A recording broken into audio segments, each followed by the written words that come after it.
Hello everyone, it's Ben here from Walford Weekly. I'm here with a sad message that this is the end of EastEnders for now. The final. Series 1. It is. Finished and ended. And also the series final of Walford Weekly.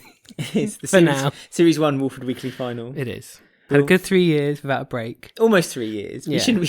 We shouldn't lie. Let's not start lying now. But yes, the last episode of EastEnders we've had. And of course the final duff was Sharon. So that's good. Which is a bit of a spoil of what we'll be talking about later. Oh, I don't care. But If you're fine. listening to the podcast, you've watched the show. So it's Not necessarily.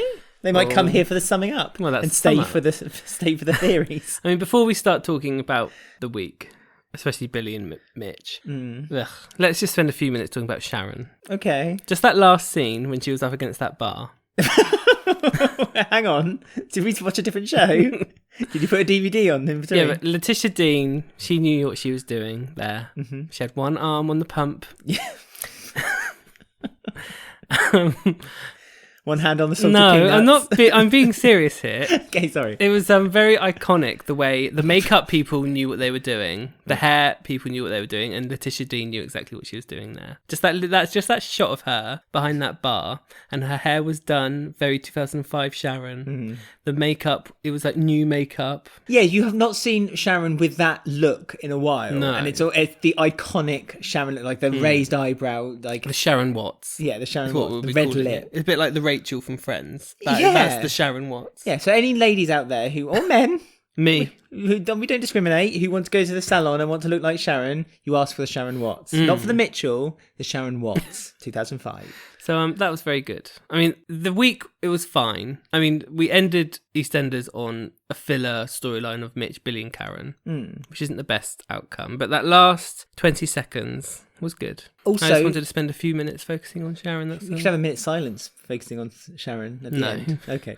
Dead air. Also, did you notice that Sharon repeated her line when it was the shock return of Sharon when she bought the pub off? Yes. Hello, Phil, instead of hello Peggy. Yeah. She didn't say, thought you wouldn't see me here. But that might have been a bit too on the nose, even for EastEnders. Well, you say that, but then they did the divorce papers with Mick and Linda, didn't they? Yeah, it was like the series final or something this whole year. Yeah, you're right. It's like they kind of knew this is kind of ending here because they're rehashing all the greatest hits. And I still believe that was edited to end at that point when originally the ending wasn't that. Do you know what I mean?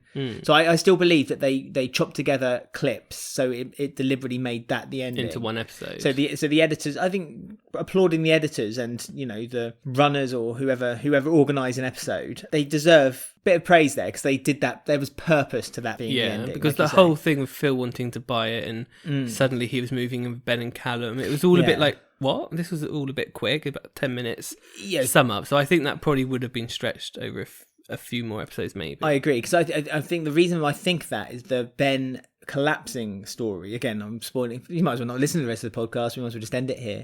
But when Ben collapsed, I thought that seemed to go really quickly. It's like it seemed to be missing scenes with Jay and Ben in between them leaving to go to the hospital to them coming back from the hospital. Yeah. And also scenes after that. So for me, I don't think that was ever meant to end on Sharon like that. But it did. And it was fine. But that was my high point of the week. I thought I'd get that out in the beginning. This week has been a real. They finally found. They've only got to grips with the 2 episode a week structure this week. It's a shame that this was the week that they're now on a hiatus for 3 months. So it's a shame, really. I wish there was more that they could now prove themselves with. Oh, they can. They got a little break and they'll come back fighting, like us. Yes, we will. Hopefully. So we're talking about the last episodes that were broadcast between the 15th and the 16th of June, and I'm joined for the last time by Alex. No need to roll your eyes. I didn't. I was fist pumping the air. And I'm the host, Ben, for anyone who needs to know. I did roll my eyes. Good. It made a visual sound. So we're going to start off with the Gray and Chantelle storyline, because the kiss from last week is rearing its ugly head. Surprisingly, Gray told Chantelle straight away. Yeah, well, I think he's always... What a nice bloke he is. But no, I think it's more the fact that he practices what he preaches. Don't lie, you never lie. If we keep secrets from each other, our relationship is destroyed. It's just that his punishment is much worse than what Chantelle's punishment is. Because Chantelle took it fairly well and almost forgave Whitney for doing it. Almost like, I don't blame you. Look at him. She did call her best friend. Yeah, she felt betrayed by her best friend, which was a bit sad to hear him say. Also interesting, they're best friends. Like, Chantelle was Whitney's best friend. Lauren might have been a bit upset in Australia. Lauren don't hearing care, that. Does she? All Lauren cares about is herself. She's strutted off to Australia, looking after all Louis. I doubt Louis being looked after. Louis probably been put in a sandpit somewhere and left. Well, Simon Wicks, probably. Yeah. He's probably having an affair with Simon Wicks now. Yeah. Wouldn't be surprised. He wouldn't. That needs to be a spin-off. The Australian version of EastEnders. Neighbours. With Simon Wicks. Yeah. And yeah, because it's all this car thing, and she's trying to convince Gray that she was at the dentist, of course. Well, I think she was at the dentist. Yeah, I know. I'm just saying, it's like, he saw it as like, oh yeah, of course you are at the dentist. Yeah, but it's like her evidence, though, was, oh, look, it's in my Google diary. And it's like, well, I could just put something in my diary and say, look, this is where I was on this day. Surely she had a bill or a receipt, or That's why or if she had dentist work, that even if it's just a checkup, you don't pay cash for that kind of stuff. So just get a bank statement from your phone. I mean, there's other ways of proving that you're at the dentist other than here's my Google diary entry. And no doubt Gray has control of her accounts anyway, so he could probably look at them because he's so weird. I know. I mean, he's made this mistake before where he didn't trust Chantelle when Chantelle told the truth. And he really went, gave her quite a harsh, violent beating. And then he went into the pub and everyone was like, oh, it's Chantelle, she's the moment of the day. And then he instantly realised he'd made a mistake. So I think Gray, I know his anger kind of gets the better of him. And once he gets like the red eyes, he's blinkered and can't see anything else in his, any truth in what Chantelle says. But I think he needs to calm down. He needs to go back to that therapist. He quit his therapy far too quickly. Well, that's because Chantelle said, oh, everything's sorted now. Don't need to do any more therapy. It was really weird, wasn't it, when she did that? Because she stopped it because she obviously saw that Gray was in a really vulnerable place. And really, ideally, she needed him to help. Yeah, she needed to let him get through that vulnerable place, and then they wouldn't be in this difficult situation now. I mean, it's one thing to support your man, and I don't know if she stopped it because of him, but she didn't want him to be embarrassed, but he was willing and he was open to do it as well. Yeah, it was weird, wasn't it? They did that, and they've not kind of mentioned it since. No. But Gray's got his sights set on Kirit, though. Yes. Because he's there to basically say Chantelle's not working for you anymore because he's very suspicious. But he wasn't there. Only Suki was available. We're not seeing any of the scenes where there's potential that Gray is, again, being violent toward Chantelle. You're only getting small indicators of it, like when he came down on Tuesday's episode and you just saw her holding her stomach. She was kind of holding her stomach, I suppose, but you don't actually see the actual scenes of him doing it. I kind of can understand why they're not showing that, because I think in the current climate at the moment it probably wouldn't be incredibly appropriate. But at the same time, we're not really getting an idea of what exactly Gray is thinking about Chantelle's betrayal, if he feels like Chantelle was betraying him or not. All you got was that scene where she did show him the diary and he said, oh, you think I'm going to believe this? But then she calmed him down in that very same scene. So has Gray kind of not really taken it out on Chantelle yet and now is directing his blame toward Kirit? I think he has, because she was holding her stomach. Yeah, but that was before she then gave him the diary entry. So has he now shown further aggression toward her? Yeah. Or this is why I find it's a bit difficult. I do understand the reasons for why they're perhaps not showing the scenes, but at the same time, it makes it a little bit more difficult to understand what's happening in Gray's mind at the moment, because obviously he feels like he's lost some kind of relationship with Whitney over the court case because of what Whitney had done. Chantelle has confronted Whitney, which was something Gray also didn't ask Chantelle to do. He kind of said just forget about it. Let's just not mention it. But Chantelle did something against Gray's wishes, and Chantelle was already doing something against Gray's wishes. She's working with Kirit. So is he now kind of thinking, well, I think the source of the matter is Kirit, so I'm going to start, really bugging him. Well, what he's worried about is that Kirit is moving in on Chantelle, and he's going to be able to offer her more than what Gray can, I guess. But he has Suki to deal with, so... Well, no, Suki's quite the adversary as well, isn't she? And everyone's working Gray out, aren't they? Well, Suki was the first one to say that about a jealous boyfriend, because Gray made a really weird comment about saying that is there something I need to know about Kurit's business? Because obviously I don't want to end up having to tell the police about what he's getting up to. Almost accusing his business to being a bit dodgy. And Suki straight away said, oh no, nothing to worry about, stuff like that. Board. It's all above board. It's more of jealous boyfriends I think he needs to worry about or something like that. And it's like, so Suki instantly got that straight away. But does Suki know the extent of how Grey's jealousy can manifest itself onto Chantelle? And also a thing we don't know, we know that Suki's quite a hard-faced woman, but we don't know, maybe her husband had beaten her in the past, so maybe she's seeing the signs, something like that. But that could be a way of humanising Suki a bit. Yeah. So that's the one thing that's a bit difficult for Suki at the moment. She's just this super bitch. But we like her as this super bitch. Yeah, that's the thing. But you do need that sort of, that could be an angle that can make you think, oh, actually, okay, she is a real person. Yeah, that could work. She's not robot Suki.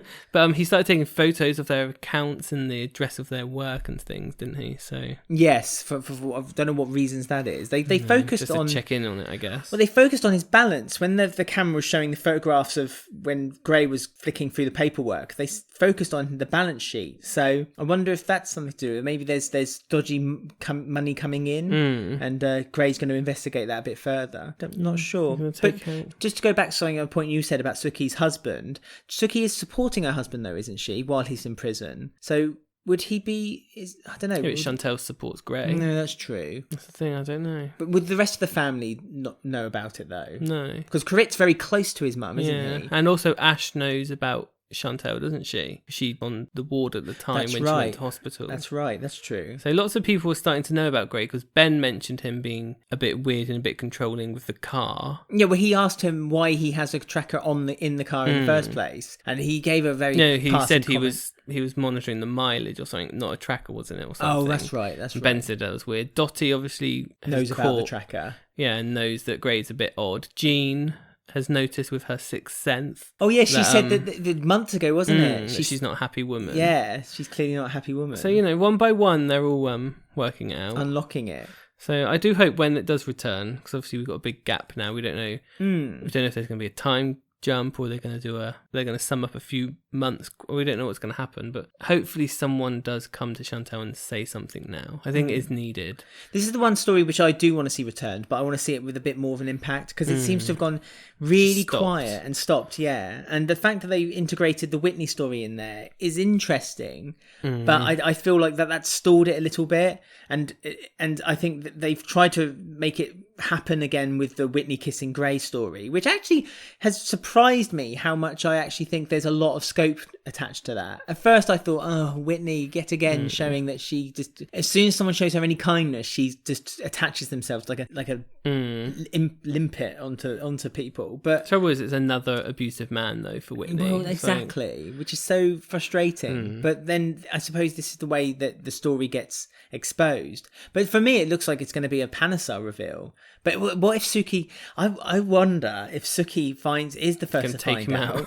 No, Suki's was the first to find out, and perhaps she's or one of the Panesar brothers, Jags, for instance, could be the find out and could get killed, making by Grey. Yeah, making Grey then a kind of like a serial killer type. Because he beat up that guy a few months ago, didn't he? Quite badly, but got away with it. Because obviously Jack knows about that, but he doesn't know about the abuse of Chantelle. Yeah, Jags. Beat up Jags. But not just beat him up, kill him. Yeah, no, that's what I'm thinking. Because you know, Oates loves a serial killer. She did it in Coronation Street, and I think she did it in Emmerdale too. I may be incorrect. I think she did. Yeah. So I wonder if they're lining up Grey to be, because as you say, a lot of people are learning about it, and it wouldn't be too much. It'd be an interesting surprise if a main character got killed off. So perhaps Jean does find out.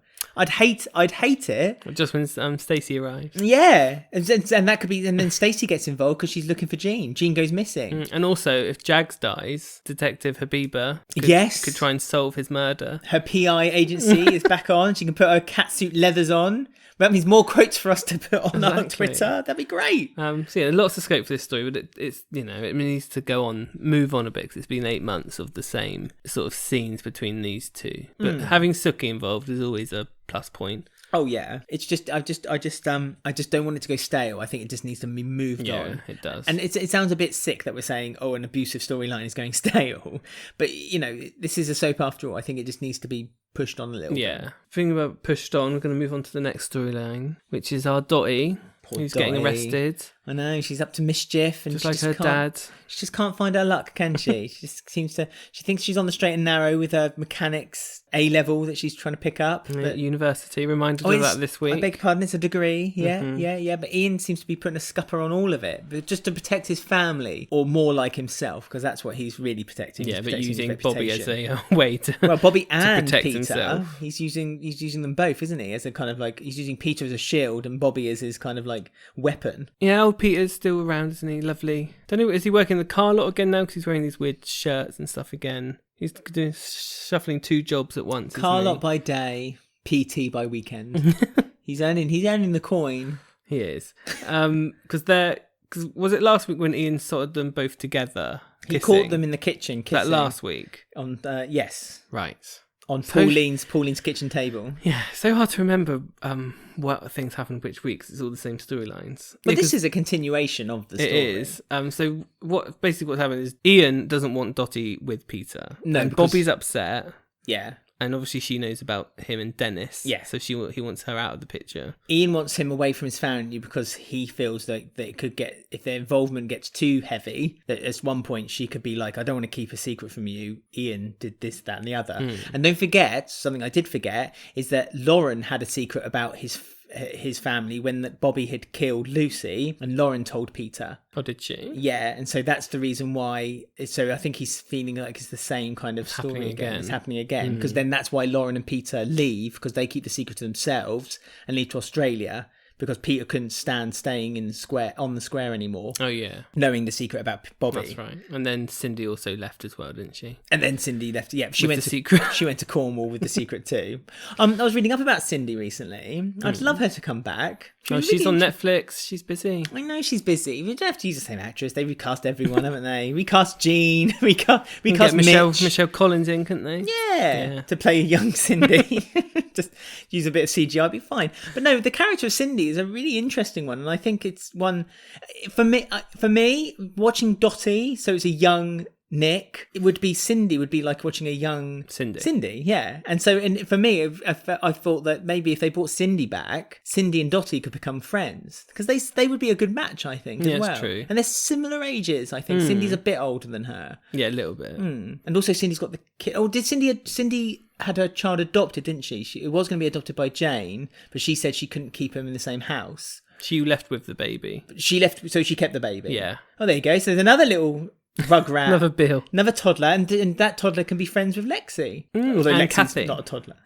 Kathy can steal her youth. Yeah, another bill. Kathy just sucks it in. It's like, and she's got another 10 years added to her clock. She took over her youth from Pete, Caden, from Arthur, from Pauline. They all died off after that. Yeah. Cindy, Lexi. She went to the prison to watch her die. Yeah. And then took her energy. But yeah, Dotty's. I mean, I'm getting a bit sick of Dotty keeps saying to Ian, "If you do one more thing to me, I'm going to tell." Yeah, it's like she said this about 8 times now, and Ian keeps doing stuff to her, and she's like, if you do one more thing to me now, I'm gonna tell Sharon. It's like just tell her.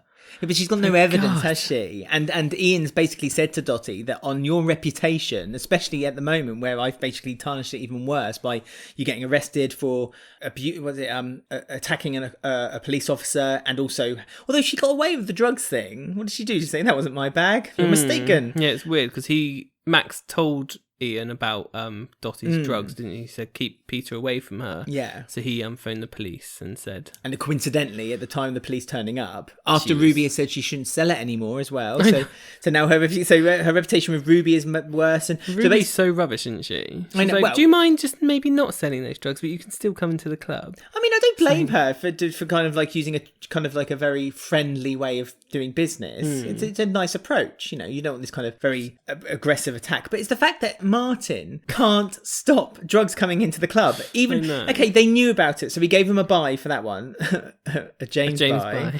For that one. But then the second time, Ruby must have implicitly said, "No more drugs in the club from today, Martin." And Martin's like, "Okay, Ruby, we'll have sex later, shall we?" Yep, why not? And he still didn't spot them. And it's not like they don't make a lot of noise either. Because when she tried to run away, they were rattling away in her bag. It's like, they just showed a close-up of Martin going, "Oh. Yeah, not again." Oh, I missed that. And yeah, he's able to catch a child with a pineapple. Well, maybe that's his limit. It's a child with a Ruby pineapple. should have tested him a bit more, I think. But sorry, my point being, which has gone right off the point, is that Ian has successfully basically made Dotty's reputation so poor and so bad that even if she went to Sharon now and said, I've got to tell you this, that Sharon will just be, nah, I don't believe you. And even more so after Ian's grand gesture, which we'll talk about at the end of the show, which we've already talked about, I think Sharon, it would take a lot of convincing now. And so Dotty needs the evidence, which she just doesn't have. And the only thing I can think of is the only way she could get any evidence is actually to dive in the Thames and find something on that boat. Do you not think we're going to have, we talked earlier about how they're rehashing the greatest hits. Sharon is in the Vic with Ian, we think, kind of half and half. And obviously Phil's looming in the background, wanting to be with Sharon, not wanting to be with Sharon. We've got Dennis's voice message, which is in the cloud somewhere that he left on Sharon's phone. Are we going to get a Sharon gate? When the tape recorder with Michelle and Sharon was played out. What played on the loudspeaker system? Is Dotty going to... Ian! Yeah, are we going to get this and they're going to play it in the Vic in front of Ian and Sharon and Phil? Like the grand opening of something? Or is that what they're going to do? Like a rehash of that? Maybe. Like, I don't know if they'll do it on the reopening of the Vic. No, but they'll like do something. Some kind of well, Christmas, maybe. A celebration. Or Sharon's 51st. yeah, 52nd. She had her 50th last year, didn't she? 50th, yeah. So 51st. She's had that, though, this year, hasn't she? No, that was her 50th this year with Mel Crash. Oh, that's right. Yeah. Oh, November time. Oh, beg your pardon. Yeah, so it's her 51st. Nah, they'll save it for Christmas, I reckon. Oh, yeah. But I'm wondering if something like that, because that's the only evidence left for but this. it's a cloud thing, isn't it? So unless you know... No, but the writers don't care about that. It will just appear on... It could appear on Sharon's phone, and Sharon might publicly do it for Ian in the Vic. No. And then she'll link up with Phil and kiss him or something stupid. No. The only person I can think that Dotty could possibly make an alliance and it would... Phil? Yes, exactly. It would be enough that it would hurt Ian and Sharon. That's what Dotty would do. Dotty will say to Phil, I've got this that can get Sharon back for you. I want the Archers. The Archers, yeah. Because Ian can get the Archers for her, but Phil can. Yeah, but Ben owns the Archers. Yeah, but Phil owns Ben. That's true. Well, he'll do whatever he says. Callum said that, didn't he? All Phil has to do is snap his fingers and Ben will jump to his attention. So, yeah, Ben, but then that's the one thing Ben has. Like it was his legacy, wasn't it? When Phil thought he was dying, he's got the Archers. He's fine. Yeah, he's like giving out his blooming legacy to everyone. I mean, I want to know what Phil's going to do. This is again, we've kind of gone off the subject now, but I want to know what Phil's going to do with that extra money he's got now. Oh yeah, is he going to buy the Albert off Kathy? By Phil's gay club.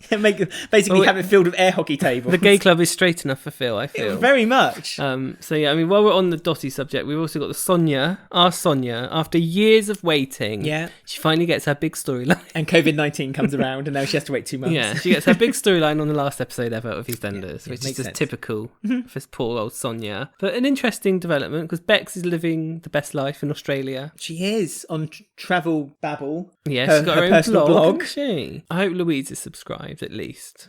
One subscriber, Louise Mitchell. And .con. So there was like some funny photos that they sort of photoshopped of Bex hugging a koala and stuff like that. You saying that about Louise, so you just made me think that it would be nice if they showed, like, when they showed the picture of her blog, you saw a comment underneath and it had LM or something like that. Or Mitch. So jealous. L Mitch. Yeah, that's it. So jealous. I've got to look after a child. Maybe Keanu's gone to Louise and they're having a little happy family time together. You never know. I wonder what Keanu's up to now. Maybe he's in Australia with Bex. I imagine if he's like an outcast, like, in TV series in America when they end up going like mining oil in Alaska. That's what I imagine. Oh yeah, earning loads of money and getting all greasy. Yeah, but in a really dirty job. Yeah. And like in the evening they say, they tell their stories around a fire with like loads of drink. And Keanu's too quiet and angry and he won't open up for a month. And then towards the end of their thing, he opens up. He says 3 years worth of storylines. And I was an escort and I cried in the toilet and then I did this. Right, we're moving off of Sonia. Yes. Poor Sonia. She's getting her storyline. We're not even talking about it. She's decided, you know what? Bex is not phoning me for some reason. Yeah, she's talking to Tiff, but not me. It's really horrible, Bex. So she's decided to look into her family and try and find her dad, Terry Can't. Yes. Can't? What's his surname? Can't, isn't it? Can't. Yes, C-A-N-T. Can't. Can't. Depends how posh you are, Sonia. I call him Terry Can't. Oh, do you? Do you have a bath in the evening in the garage? So this is one story I hope isn't dropped, but could easily be dropped when it comes back. But I hope it's not. It'd be I nice hope to not. look into Yeah. Sonia's past. Her family tree. Maybe they can get Carol back for one episode. It is crying out for that house to have some kind of... Because Sonia is literally living there on her own, rattling around. Yeah, her and Dotty, isn't it? That's it, isn't it? And she's obsessed with Dotty, like turning up early and late to the house. So it'd be nice to... Is this a nice way of introducing a new family to the square, is what I'm thinking. Cants. The cants. The can'ts. You can't cants. So it would be nice, and it's a nice way to... It could do with a one-off appearance of Carol, or Sonia going to visit Carol's house and just asking her. Maybe something like just that. a video call with Carol. Maybe this is what... Bianca was meant to come back for something, and everyone thought it was for Whitney's storyline. Maybe it was for this. Oh, what, to find Sonia's dad? Yeah.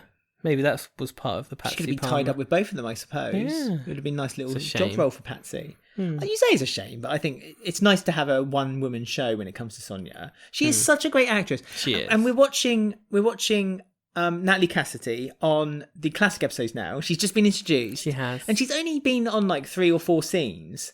But every time she comes into a scene, she really does light it up. Yeah, better than Robbie. Oh, God, better than Robbie. 100 times better than Robbie. I mean, Robbie's best acting so far is when his head was against the steering wheel after crashing a car into a wall. That was his best acting so far. I love Michelle's... This is 1994 talk. But I love Michelle's obsession with the wall. My wall. Who's going to pay for my wall? Although, Vicky could have been by that wall. I think he could have been playing at 11 o'clock at night on that wall. My wall. That was hilarious. She was obsessed with her wall, wasn't she? It's not even her house. It's property, Rachel's isn't house. it? It's a very British thing. An Englishman is his castle, isn't it? And in Michelle's world, that wall was the be and end all. That's her little garden. That's all she has in the world. Yeah, anyone who didn't watch it was basically the now Mitchell house. It was that wall garden. Robbie drove a car into it and crashed and he died. But Michelle lived there at the time. But she was working in the obsessed. pub. And Vicky, her daughter, was living At home. No, she wasn't. She was staying with Pauline's house. Yeah. And so But she could have been there. So Vicky was nowhere near that wall. Could have been near my wall. But 1994 is just popping off as well, by the way. Yeah. If you're not watching on drama, I mean, you're missing out. Dougie, the psychopath with a shotgun. Oh, Dougie, the hot psychopath. Yeah. He's like the weirdly hot. the grey of the 1994 era. But Sharon threw tea in his face. Hot tea.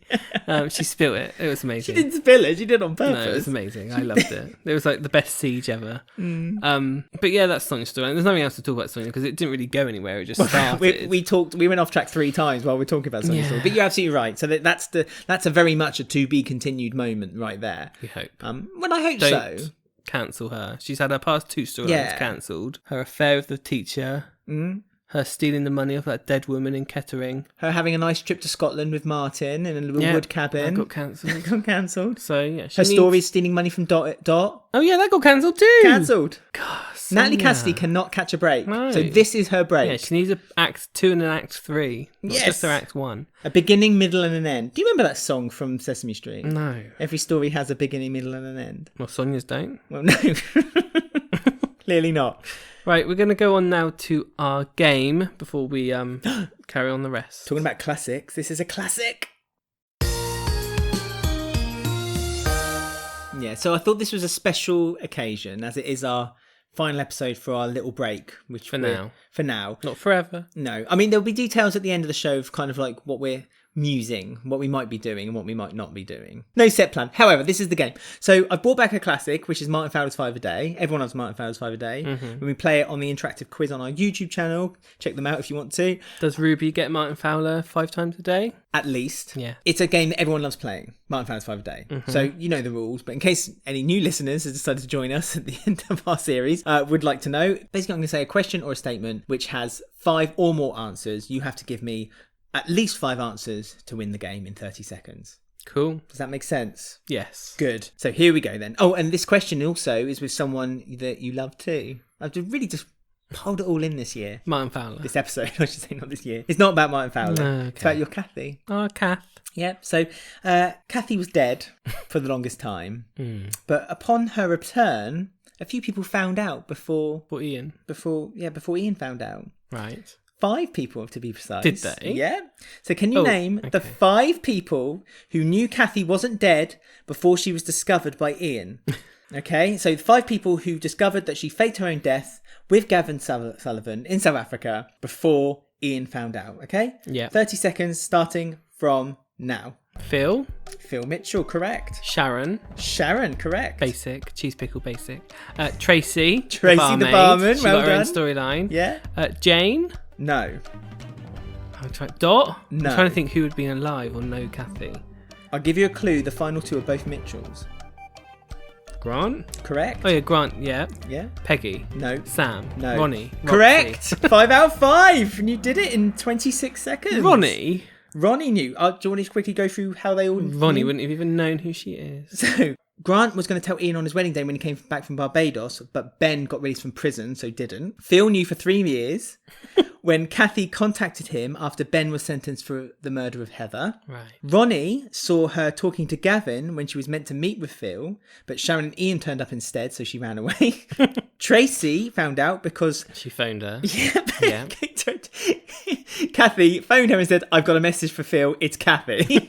Well done, Kathy. And Sharon found out, as you've already said, because she thought it was an affair. Yeah. Because on Phil's phone it was a woman called Kay. Yeah. And she thought she was a basic whore. Mm-hmm. And it was Kathy. And she confronted her. She was correct. Yeah, to be fair, she was correct. No. She confronted her in The Archers. That's right. And then there's that famous scene when Kathy puts Sharon's face against the bonnet of the car and said, "You be quiet." So that's the 5 people who knew before Ian that Kathy wasn't dead after all. It was all a ruse. Poor Kath. Yeah. But So out of character, her putting Sharon's head against the bonnet, isn't it? She just had enough. She had enough, didn't she? She just wanted to come out. She had enough, and Phil threatened that the last payment was, the payment he gave was the last one in the other cafe. But I just love the fact that Kathy just hung around Albert Square like all the time, like a wasp to honey. Yeah, she couldn't leave. She couldn't leave that place. Lovely. There you go. So 5 out of 5. Let us know how you got on and your score, and on our social media and so forth. And that was Martin Fowler's 5 a day. So after 30 minutes or so, we've now got the Mitch, Karen, Billy love triangle part 2. Yeah, we do. Yeah, which is just, again, Mitch's obsession with Karen has kind of come out of nowhere. And of course, the air hockey really table has fake. to be included because it's the most straightest alpha male thing on the square for some bizarre reason. The Prince Albert. In Prince Albert.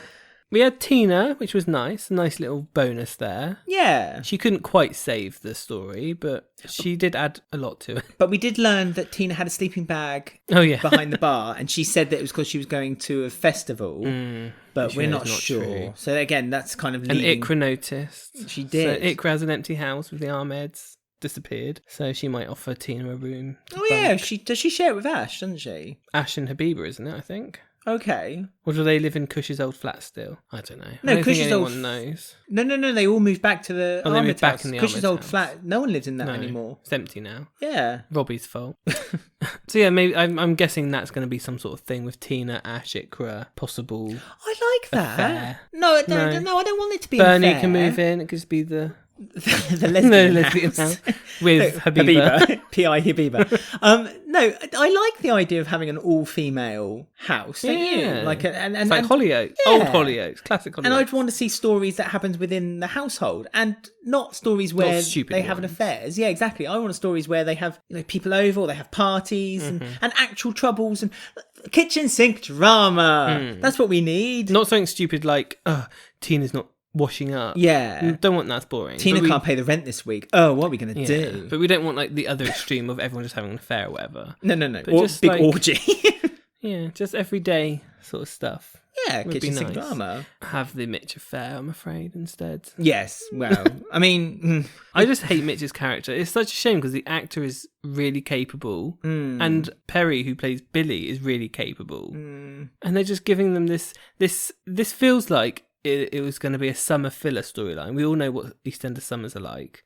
Kind of a good thing that we probably don't have one this year. But this wasn't meant to be in the summer. This was meant to be in like May. No, this was April time. I think we're at the end of April, beginning of May. These stories were kicking in. This wasn't even summer filler, but it feels like it. So I don't know who wanted this storyline, but... I don't know if there was also more to it, but it feels like they've kind of ended it quicker than it was actually meant to end. Because there's been real no real build up to it either. It's like it's come out of the blue that Mitch all of a sudden wants to be with Karen. And yeah, there's been a few looks here and there, and there was a few times when he kind of mentioned it, but it was almost done in a very passing, jokey But a few way. months ago, didn't Karen dress up for him and he kind of basically said, "You make me sick, no way." I'm sure that happened, didn't it? Was it around, I can't remember when it was, around Pride or after Pride, around that sort of time. I remember that happening, and Mitch was like, "No, that's disgusting," and then he started dating that teacher and all sorts. So because Karen did want Mitch at one point, and Mitch, as you say, just threw her to one side and was like, no.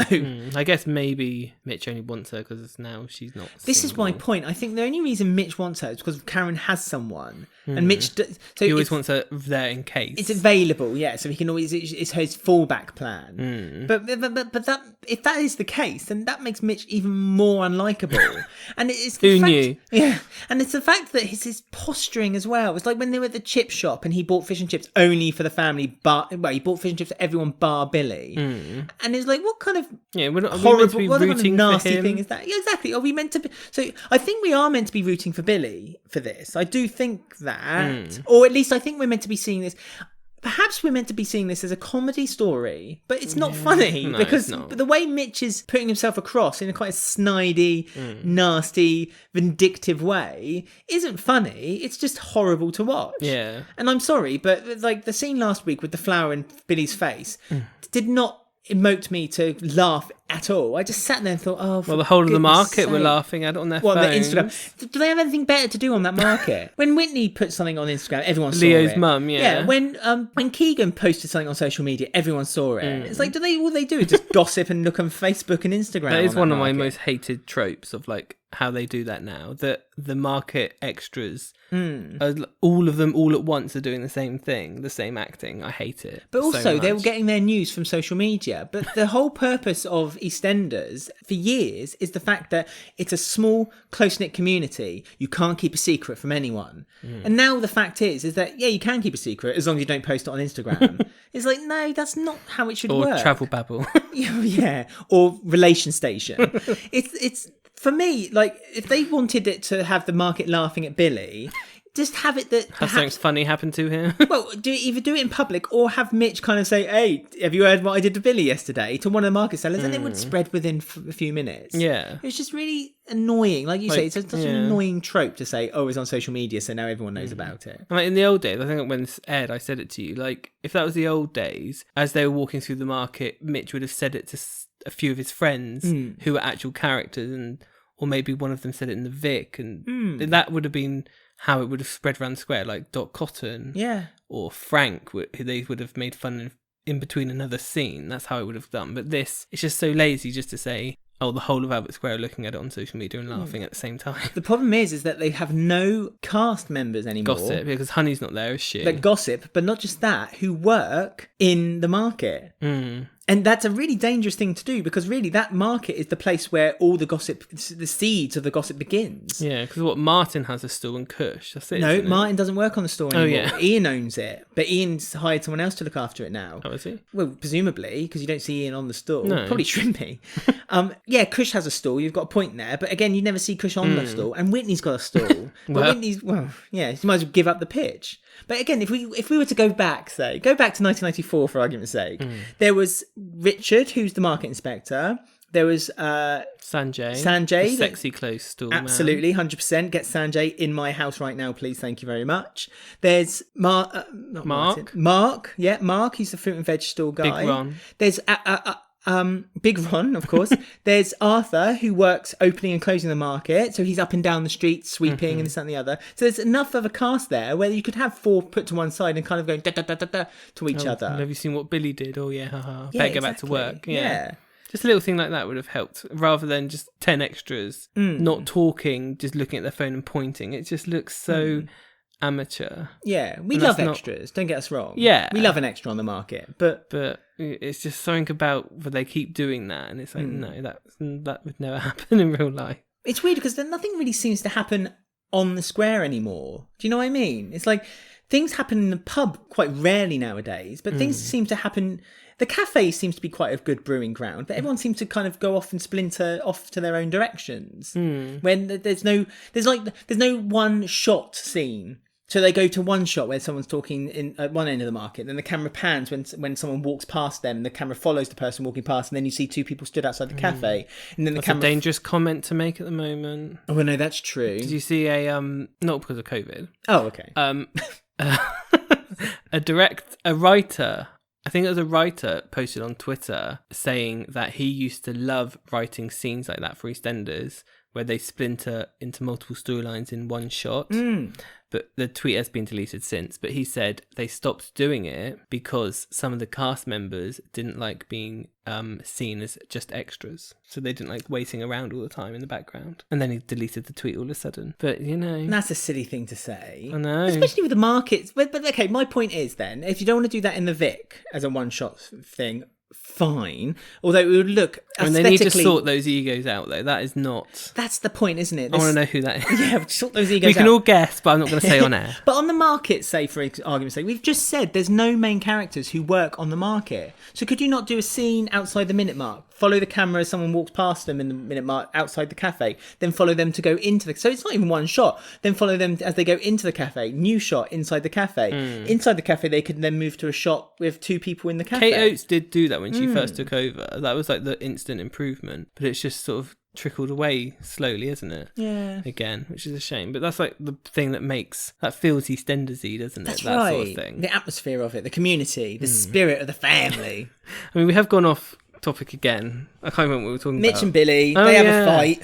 Oh yeah, they have a fight. Let's move on. Mitch kind of feels like upset that he hurt Billy in the end. It was a bit weird, wasn't it? Well, I suppose it's a writer's way of giving someone instant redemption. So you'd be like, oh, it was only a joke. Mitch was only playing. Even though before that, Mitch pushed Billy into a bag.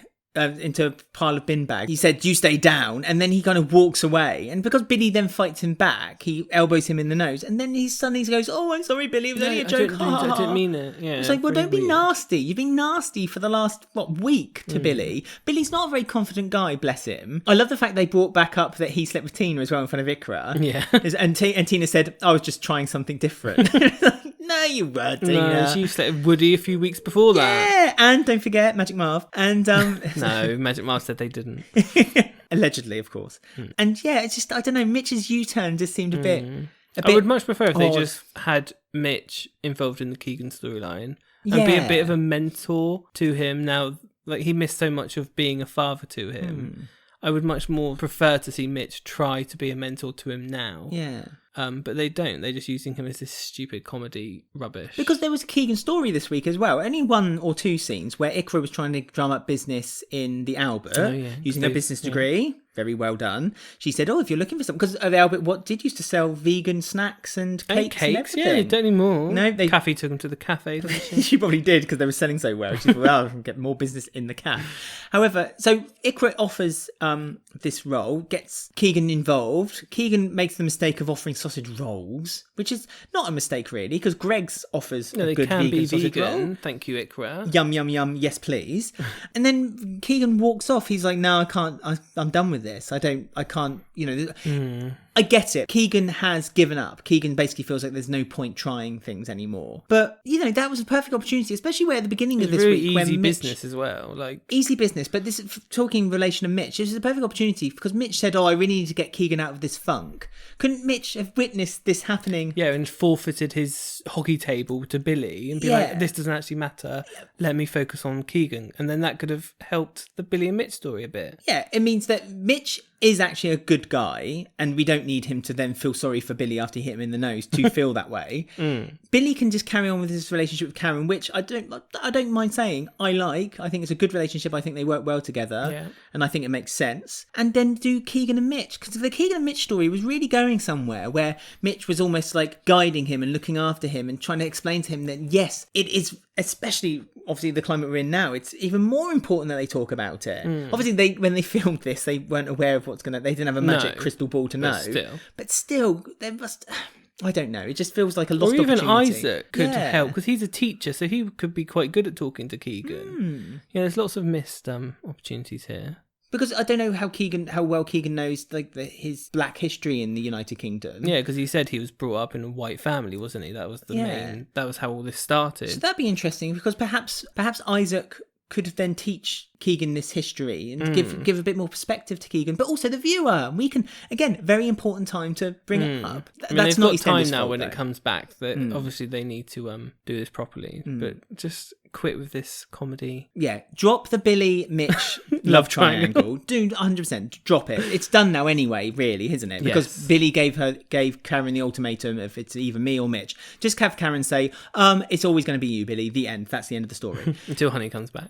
This was probably a filler story because Honey was off doing Strictly, wasn't she? Oh, what? And then they're going to bring Honey back, and then it was going to be an even more complicated situation between all of them. Mitch probably would have got with Honey. I think Mitch would have ended up with Honey, yeah. But don't do that, please. You know, we a lot of people have said on Twitter, this is a great opportunity for almost a kind of a recon. This isn't a huge recon, but just basically make Mitch's story with Keegan more important.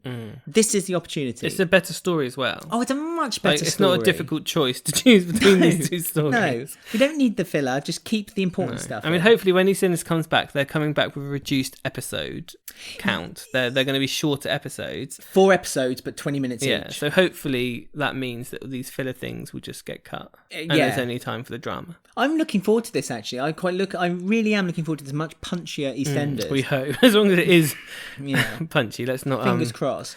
Let's not get too ahead of ourselves. And let's be honest, 20 minutes isn't actually very different to if BBC was a commercial channel. You know, 20 minutes. A commercial episode of Coronation Street's around about 22 minutes. So because they put advert breaks in the middle and either end, top and tail. And they can the drag episode. sometimes, so they can. But I'm hoping it's not guaranteed. EastEnders has always been for me, a bit more of a punchier soap. And I think it's not such a relaxed soap like Coronation Street. Coronation Street kind of pulls you into a kind of a lull into this. That's not a criticism. No. That's not a criticism. They have their way of writing their episodes, which is absolutely fine.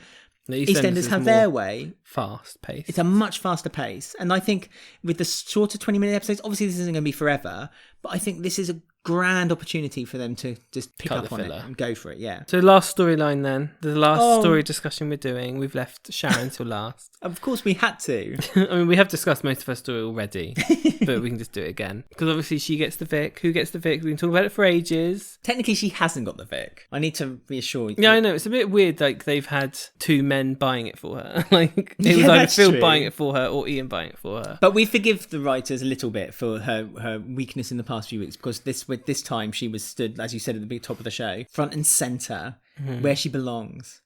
High heels on. And it's weird. I just find it odd how Phil still wanted to buy the Vic. Like, what was spite, isn't it? Yeah, I know, but we didn't really. That's the thing I was kind of missing. We didn't have time. I guess it wasn't time. Just what was Phil's plan? Because apparently he said to Ben and Callum, "Oh yeah, you're going to go live with me." But we don't know if he actually asked them or if he was just kind of telling them. And like, who was going to work in the Vic? Was he going to work in the Vic? I don't know. I can't imagine Phil working there. I can imagine Callum and Ben working there. But they've got their... Callum's a policeman. He's busy. Oh, goodness. I keep forgetting these things. Ben's busy. Yeah, that's true. So I don't know what Phil's... That's the weird thing. So the whole time it did feel like, well, Phil's not going to get it because they haven't really explained what he would do. No. Or how he would do it. I mean, Phil was pulling ranks, wasn't he? So he was getting every Mitchell in the square together so that they could basically put a middle finger up at Sharon. That was basically the ultimate goal. He basically wanted to say, haha, Sharon, I've got something you want. That Sharon, he called her. Yeah. He was being really horrible, actually, I thought, Phil. Like, I just hated him. I know. Like, he was horrible to Mick and Lynn. He was really mean to Linda, and he's meant to be a... Yeah, her coach. Yeah. Which, didn't he suggest to her... Or, no, she did ask him. I forget now. But even still, it's like, they're meant to be... He's meant to be counselling her, and his way of counselling her... Slagging her off. He's slagging her off and basically saying, you can't keep her here because you'll just end up drinking all the time. It's like, all right, Phil, calm yourself. You know, put yourself in a corner and think about what you said. But, I don't know, maybe Phil was thinking about getting a manager in. Maybe Lola could have looked after the pub. God. You could have bright pink walls. Cow skin stools next to the bar. It'd be lush. But I don't know, really. I mean, it was for the purposes of basically upsetting Sharon, wasn't it? I don't think Phil had any further plans other than, I'm going to buy it. And I wish there was like a few more people, like a few more red herrings of people who might be interested. Yeah. Because once it was Phil, like we actually predicted this 100% correct for the first time, that Ian was going to buy it using the money that he kind of got from Max. No, he bought... Yeah, but like, I think he's Has he sold? Where's this money come from? He must have sold He it. spoke to his accountant when he was just before he had the scene with Dotty, and he said, you can get it by today. Yeah, and he needs to move money about from another account. So presumably he's got like a savings account that he just keeps for a rainy day. I mean, you have to remember the Vic is the heart of the square. Once you've got the Vic, you should be like the main. Look at the Carters, for argument's sake. They were the main pull, the story for EastEnders for 7 years. So, you know, as Ian Beale would think, this is the place where this is the heart of Albert Square. This is where you're notable and you'll be remembered. So that gives Ian another reason to want to buy it, I suppose. And I suppose when Mick gave him the option, Ian kind of jumped on the chance, but then thought, but you know what else I can do? I can rub it in Phil's face, and I can get Sharon to love me, which is ultimately seems to be his goal. I mean, that I'm a bit worried about that happening. Ian and Sharon. I think that we might be heading that way. She's a bit. No, she said you're like a brother to me. Remember, Yeah, but she does say that, a lot of things, doesn't she? Exactly. She said that, you know, to Ian in 1986 after she did her magazine quiz, and then they ended up dating anyway. Yeah. You know. I mean, also is that it feels like there's a few blanks because Mick went to go see Sharon in the cafe, and she was all upset and no makeup, and the only thing I can buy you is a cup of tea. It's all I can offer you. God, she's like a frail old woman. You get yourself a little job on EastEnders. So like, did she know then that her and Ian were planning this? Because like the way that the reveal happened, she was there like, hi Phil. Yeah. Me and Ian planned this months ago. Like, do you know what I mean? So it feels like it suddenly happened, which is why this they must have just put this scene here now. Well, that's what I mean. Cliffhanger. I think exactly that. I think they doesn't jumped quite make forward sense. very quickly. Yeah. It felt like the whole, like, don't you think that Linda kept mentioning, and in fact all the characters kept mentioning that Linda had a conversation with Sharon. So that we never saw that conversation. So I feel like something that was missing. I feel like the negotiations between Phil and Mick were missing too, because it seemed quite a leap from Phil saying I'd like to buy your Vic to the next day saying you have 1 day till to midnight. sign the paper. Yeah, you have till Time's midnight up. to sign. Yeah. So he walked in saying time's up, Mick. So what do you mean time's up? Yeah, Sorry? It's Mick's choice to choose whether he wants to sell the pub. But don't you think that there's scenes missing There where must have been. Phil and Mick were having conversations to and fro, and Mick was showing more that Linda wasn't that keen on selling it. So there was definitely something missing. There's something missing because like Ian having that much money doesn't quite add up, and there must be more to do with Max putting his half over at this particular time. Yeah. And he's obviously going to screw Max over. I don't know if he is, though, because Max and Ian seem to be in a really good place at the moment. Like, Max is forgiving Bobby, but that was a while back. But when Ian was making that phone call and Max overheard, Max didn't have to give Ian the advice about what he heard about Dotty. Yeah, but Ian just double crosses anyone. And it but Max gave him the ammo to do it. Max told him about what Dotty had done in the club. So I feel like, I don't know, for me, it feels Ian like would still do a double cross. I suppose he's done it to his own family, hasn't he? Calf. Yeah, he's done it to his own daughter. Yeah. He got his shares from the restaurant back from her behind her back. I suppose you're right. And it leads to maybe Dotty and Max teaming up against Ian because Ian sold his part of the club under his nose. And that could lead to... It all leads to things like revealing themselves, like multiple strands like coming together. I read, I don't believe it would happen, but I've read that there might be a Who Shot Ian story. Yeah. Yeah, because he's backstabbing so many people. And his whole MP storyline kind of... He's not an MP, he's not a member of Or Parliament. whatever it was. I don't know He's a what councillor. It was. Councillor storyline, but that's kind of disappeared and he's got, what, No, 3? it hasn't disappeared because he said he uses his influence to get the dean from the university. So he got Dotty... his old friend. Yeah. Who is his old friend? That's what I want to know. You said Calvin. I said either Calvin could be the university Dean, or I can't remember her name. The Trevernier mum. the mum. Yeah, what's her name? She was a primary school teacher. I can remember all their names Hattie. apart from her. Hattie Hattie's the Celestine. daughter. That's the dad. I can't remember. It could be her. She's a teacher. She could be the dean. Old friend. But yeah, there must be more. Feels like there's bits we're missing of this storyline. No, you're right. I think there was things missing, but I don't think we missed enough to not warrant knowing what's going on. I feel like we came to a good place with this story. I really do. I mean, it had the ending that I think a lot of people desired. One way or another, they wanted Sharon behind that bar, whether it be with Phil or be with Ian, and it ended up being with Ian. But again, We were saying just at the beginning of this section, what was Phil's plan? What was Phil planning to do once he got the pub? What is Sharon really planning to do once she's got the pub? I know, Is it's she going to be really- her and Caden up there, I guess. So is Ian going to move in? Is Ian going to work there? Is Kathy going to work? Is Kathy going to... She hasn't worked there since the 80s. Yeah, the barmaid. I'd love Kathy to be back She doesn't there. even work in the Albert, her own pub. That's true. Yeah, who would Sharon? Because Sharon doesn't really know anyone. What, Lola? Would she offer Lola a job? Try and take people away from Phil? I mean, Sharon can't look after the pub on her own, so there has to be more people coming in Plus, somewhere. Tish Dean doesn't appear that much. This is the thing, and we've talked And that's about why this. I didn't believe this was going to happen in the first place. So I don't know how permanent this role is. Because the thing is, if you're the landlord or lady of the Vic, you're a constant. So if there's a scene happening in the Vic, you're very there. rarely not going to be there. Yeah, you have to be there in one way or another. Even if you're just stood behind the bar pulling peanuts from a cardboard cutout, you still have to be there. So I think a manager is going to be popped in. I do. I think There's something not like many that's gonna characters who can do it, is there? No. Well, then you bring in a new character. Vicky, Michelle. I need a manager. I would love that. I would love that. What about Vicky and Mark Jr.? Yeah, that'd be good. That'd All be living good. upstairs with Sharon. Yeah. That gives Sharon a nice young vibe as well. Yeah. I mean, Sharon works so much better with the young'uns. She does, though, don't She you does. think? Keanu, hello. Yes, exactly. She brought Danny Walters to life for 3 months, didn't she? And Louise. She made Louise actually bearable Yeah. for a very long time when Louise was listening to her sex tape. Yeah, they're going to have to... there must be manager and bar staff because I can't imagine... Because Tish Dean goes on breaks as well. and Yeah, really long breaks. all sorts Over of Christmas. She does, though. Yeah, So I know. it's- That's why I don't know how permanent this is because the Carters also mentioned that they've got a flat in West Walford.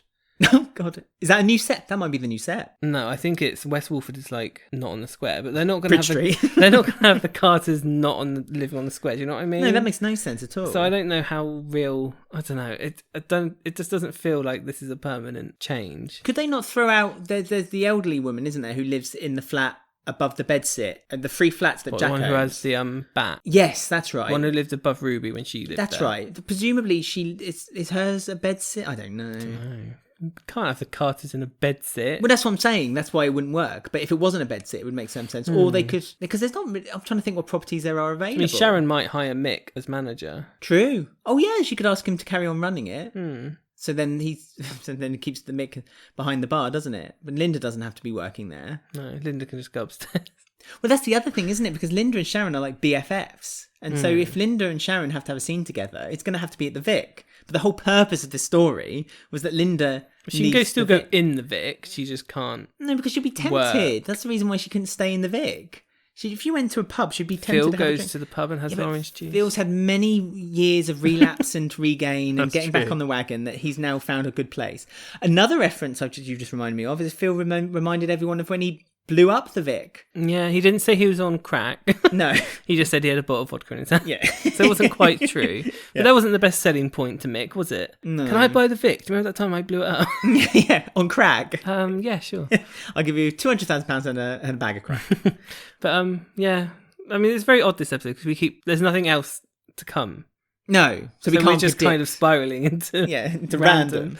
babblings. But that's it really. I mean, Ben there was no and- Kathy. There was no Kathy, but there was a bit of Ben. We have to quickly mention Oh, this. yeah, of I forgot about course. that. Ben's His very hearing. unwell. Yeah, he's finally admitted to someone that he's completely deaf because it's his brother, Jay. Have you noticed as well? Now Ben's completely deaf. They've stopped using the sound effect. Oh, yeah. But they haven't used it once since that deaf episode. So is this the end of the deaf storyline? Like, is Ben just going to go back to normal now? Like we all predicted. I feel this is getting dangerously close to, well, that happened, so now forget it. Yeah, because when he fainted went and to Jay hospital- made him go to hospital. came back from hospital, and then Jay did that big long monologue of, well, you know what the doctor said, your eardrum will heal itself, you can still have the operation, and your hearing will be back to normal next week.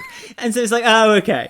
We So did predict this. That was This an investment. This was our main worry when this was announced. And like a lot of people said worry about the storyline, and people were like, oh no, you're being horrible, this and that, to lots of people online. And the reason everyone was worried was because it's been done before. Yeah.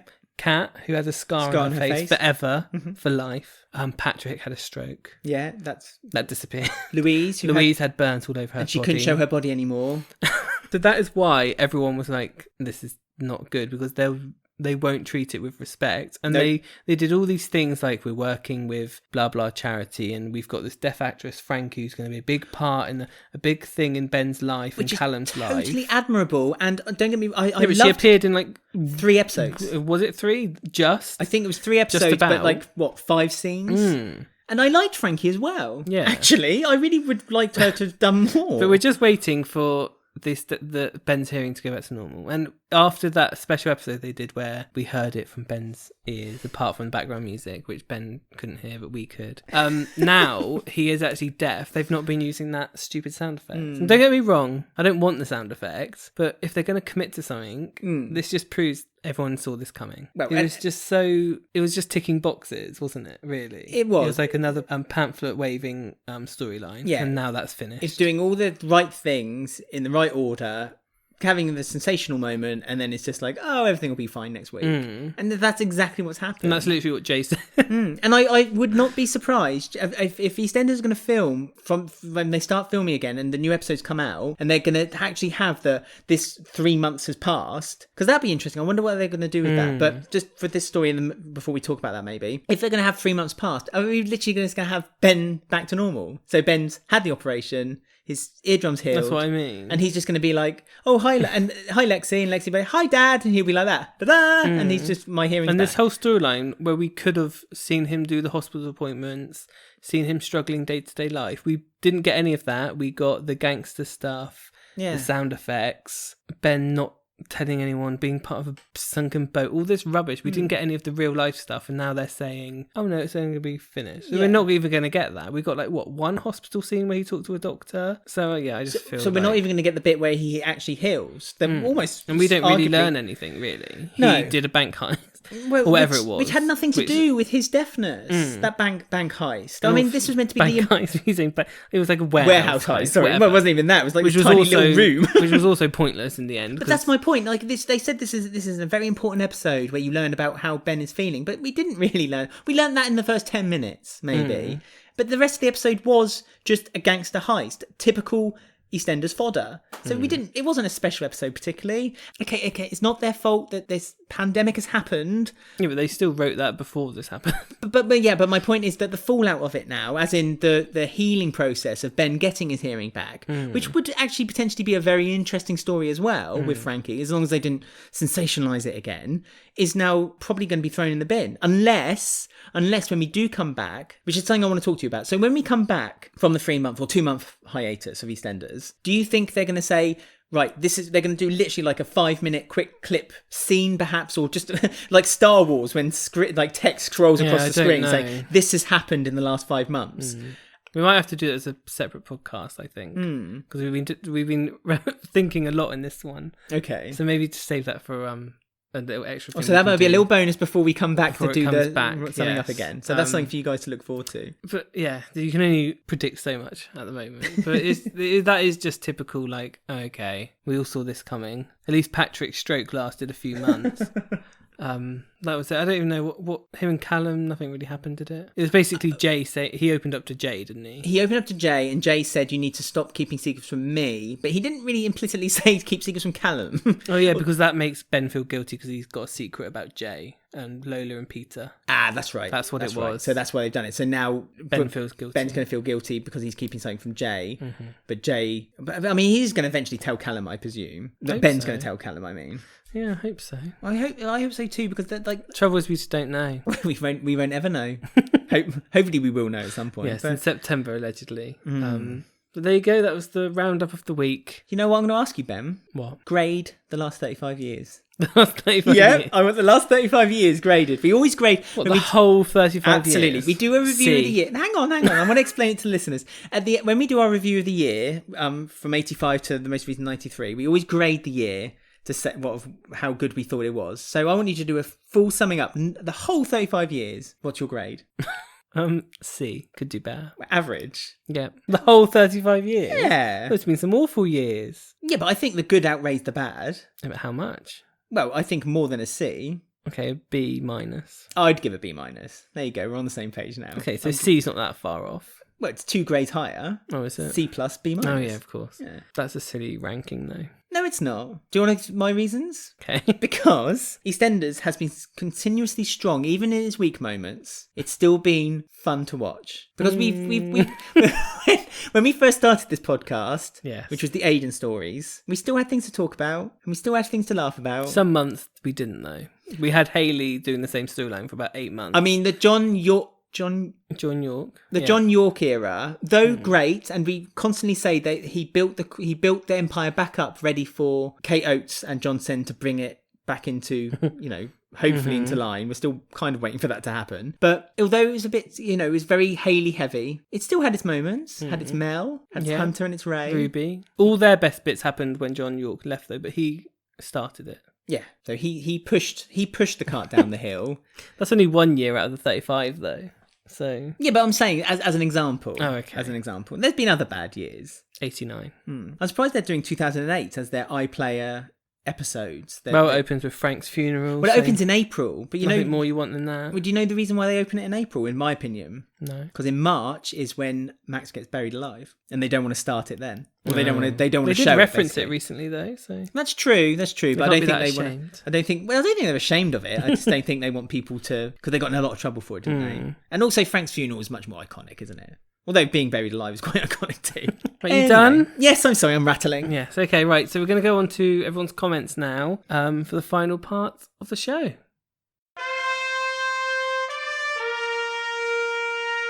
You know me, I ain't one to gossip. So, for the final time this series, I'm going to be reading out comments on our social media, our Twitter, our Instagram, and our Facebook group, all of which the details I will tell you at the end of the podcast. But we got loads. We got so many, I'm just going to go for it. I'm going straight in, Ben. I'm going straight in. Don't stop me. At Chloe Oriel on our Twitter says, the Carters are well within their rights to sell the Vic to Phil as A, it's for Linda's actual health and well-being, and B, Sharon and Phil have broken up and got back together about 786,543 times. Very precise. Mm-hmm. So you read the number correctly as well, unlike Priti Patel. Ooh, political. So it's fair to see this latest spat as a blip on the radar. That's true. They do get back, break up, get back all the time. So it's almost becoming a bit tiring, some might say. Although, don't forget, there's no love like the Mitchells. Oh, yeah. At Sharon Watts, 2 S's, don't get it wrong, said, Mitch will probably win back Karen. Dotty doesn't deserve it. Ian needs to accept responsibility for what he has done. Time to tell Sharon. Linda should back out of the deal with Phil and hopefully offer it to Sharon. And Ian can buy it for her out of guilt. It's like she knew it was happening. That was clever. I must say Dottie's being very hypocritical. All the things she's doing. Yeah, I know. Nothing on what Ian did. Ian didn't even do anything wrong. Well, Sophie Voyle would agree with you on our Facebook group. Says, even though Dotty bribed Ian for a bit, I think that calling the police on her was a bit step too far. Nah, I like to get her in line. Those cottons, they'll take advantage if you don't. Jennifer McLaughlin on our Facebook says, I don't know where this mean size of Mitch has come from. I mean, apart from when he stole the money off of Ted, you forgot about that. I didn't. He's been written as being an all right bloke. Seems a bit out of character to me. Yeah, they just don't know what to do with him. It feels a bit like they've got him and they have to use him, but they don't really know what to do. He's kind of one of them, isn't he? I'd rather if he was a bit of a dodgy. I wish if they were going to make just him commit. dodgy, commit to it. I think that's the moral of this year of EastEnders. Commitment. Yeah. More commitment, please. At _Lamb says, is it Gray's car that Ben took to the warehouse job? Yes. But there you go. Yes, it was. That's why he couldn't tell Gray. But this is what he's saying. He said, surely Gray would realise that on his sat-nav, it would be the warehouse in the middle of the night. If Gray just Googled the warehouse or search-wise, the warehouse. Search-wise, that's a good reference. There's the article about the warehouse being robbed that night. So he could put, if he's a solicitor, he could put 2 and 2 together. I mean, he found a hole in the roof in Whitney's room. Exactly, within seconds. Within seconds, so... He probably thinks Chantelle did a robbery with Kirit. Surely it's not out of the realms of possibility. Comment from @Green198Green says, I'm so happy about Ian and Sharon, but it would be weird to see Mick popping into the Vic for a pint and being served by someone else. True words. True word never spoken. Brittany Paget, sorry if I said your name wrong, said, not being funny, but Dotty had overdosed Bobby, and Bobby said he hated her, so why should she care? Dotty also nearly killed Bex on the boat, so she should sympathise with Ian. Yeah, that's what I mean. Like, Dotty's not really whiter than white in this equation, is she? So maybe she should just calm down. Although, listen to Sonia. Yeah, although she's caused 2 near deaths, Bobby and Bex. Yeah, exactly. So she's worse than Ian. Yeah, well, Ian has killed. No, he didn't. Didn't kill, did he? He caused he didn't even cause the death. No, he just locked him in the room, thinking the boat would arrive at its sink. destination. Yeah. It's Phil who was on the boat to murder someone. So no matter what happened on that boat, Phil would have ended up murdering either Keanu or Dennis. He's got blood on his hands. So, well, at Ray Mitchell 101 on Twitter says the final moment was amazing and a great ending, but I'm completely baffled as to how filming just happened to stop at that moment. They didn't. No. No, they've got a few half episodes filmed, but I'm guessing they'll just scrap them. Yeah, they need to start from the beginning now. This is it. This start from scratch. Continuity would just go mental. Because Coronation Street are using old scenes and mixing them in with new scenes, and they just think the public aren't going to notice it, the boss has openly said the public might have an issue, but I think they'll understand. So, I don't know what the character's name is, but he's the police officer, and he's lost like 11 stone. 11 stone. Do you not think they're going to notice? Like, this larger man suddenly becomes this very thin man. Nah, it's fine. No, it's fine. Yeah, forget that. You're right. No. Half the characters have pink hair. Yeah. Oh yeah. Now when she did an interview on the rain. At Lazy AWOL said, just Ian's luck to buy a pub just before the lockdown. And poor Sharon. I know. She's there all cocky. No money coming in. She's about to be off for 16 weeks and no money. At Victory03849700 has asked, are Mick and Linda leaving the square or are they staying? Well, Danny Dyer has just recently committed to 10 more years, apparently. 10? That's what he said. He's there for another 10 years. Wait, he's signed a 10-year contract or he would like to stay there for 10 years? He's committed himself for 10 years, so... Danny Dyer is basically going to be there till he dies, isn't he? Yeah, he's the new Frank Butcher. He's the new Mike Reed. Yeah, I don't mind that actually so much. I quite like that. You can own a car lot. No. I worry he'll be back in the Vic. No, well, yes, I think you're right. I think he will be. But if he doesn't, I think he's going to have a market still, isn't he? Yeah. That's where it's going to head. Well, we were just moaning there's no one on the market, so I suppose it's all okay. At K_rocks90 says, I could really see it as soon as Sharon came back from Australia. The woman was on a mission and I had a feeling she would do one over Phil. It's the Michelle effect. Absolutely. We also had an exclusive question on our Facebook group, and did we? We did, and our Instagram, no less. So not exclusive then. Well, to 2 platforms. Oh right. Sorry, anyone not on our Twitter. Well, I'm just saying, if you're on our Twitter but not on the other 2, why not? You missed out. And the question was, what are you looking forward to the most when EastEnders returns in September? Oh, you're asking us. Oh, you asked them. I asked them. Okay, good. Them, the dirty public. Lots of replies to that as well, including Ron Monterio, who said Sonia finding her father. Mm-hmm. That's very exciting. The episode title of that podcast will be Sonia Can't Find Terry. Oh, and if it isn't, we have to apologise straight away. Amber Gregory 6605 says on our Instagram, if Ben will get his hearing back, or to see if Karen and Billy will stay together, but we want more Ballum. I want more Ash and Iqra. Well, so do I, actually. I want more Bernie, actually, if we're going there. Well, yes, same. Potter_stuff on our Instagram says Phil and Ian's relationship. I mean, that's not something we've touched on here. Phil... I know, they've just got rid of that, haven't they? Well, they had such a moment a few years ago when Lucy died, and they'd, as we like, the characters went in a new direction, and they've just undone it last week when they had that, I'm going to put your head down the bog. It's like, for sake. Back there again. Rewinding Ian's character. They did that with when Masood came back. They rewound Ian's character to a comedy idiot again. The Ian and Masood comedy, that wasn't fun at all. They'd only just got Ian in a good place as a character from the death of Lucy. So yeah, I thought that actually funny you should mention that. It was nice that Phil and Ian had this. They were never going to be best friends, but they had a friendly respect for each other. And like now Sharon and Shirley. Yeah, kind of. Like Peggy and Pat. But also, that's something else I was going to mention. Is this an opportunity for Shirley and Phil to get back together as well? I mean, has Shirley sold her part as well? Well, she said she's found herself a flat. Oh, yeah. So, she owns half the Vic. She owns a bit of it, doesn't she? Not half. I forgot about that. But she must be using that for her flat as well. Poor Tina. She's like probably being left out, isn't she? Ben Mitchell on our Facebook group says, I'm looking forward to getting my bloody hearing back. No, you're getting it. apparently. That easy. It really is. And final comment from Abby_.21 on our Instagram for when EastEnders returns. Abby's looking forward to Suki maybe discovering Grey's abuse and Ian's empire being made larger by the control of the Queen Vic.